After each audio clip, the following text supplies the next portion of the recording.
Evil is not a metaphor. It's not a ghost in old books or a whisper from history. It's here, right now, breathing down America's neck. You can see it in the streets. You can see it in the endless stream of violence, corruption, and division.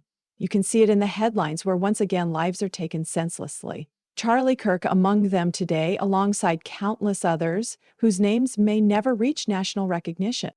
And yet, in the face of this, what has America done?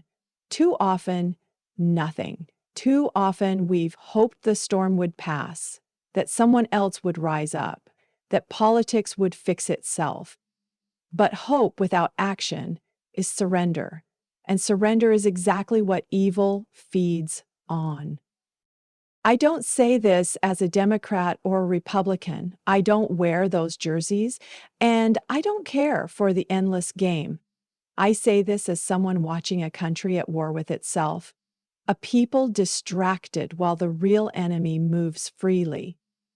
Evil doesn't care about your party affiliation. It doesn't care who you voted for. It only cares that you're too divided to stand against it. And America is divided, bleeding from self-inflicted wounds. Families split apart, communities turn into battlefields, neighbors screaming past one another. Meanwhile, the real threats grow bolder. Evil thrives when good people are too distracted to fight. But here's the truth. Good still has the numbers, the will, and the power, if only it remembers what it is. This country is filled with men and women stronger than they know. Ordinary people capable of extraordinary courage. People who, if they chose to rise, could remind the world that America is not weak, not finished, not broken.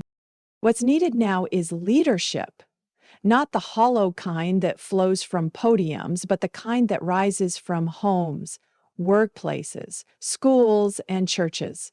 Leadership from people who never imagined they'd be called, but who recognize that the moment demands it.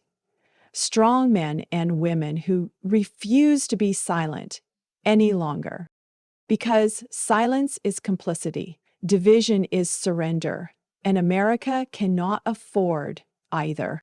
This isn't about politics. It's about survival.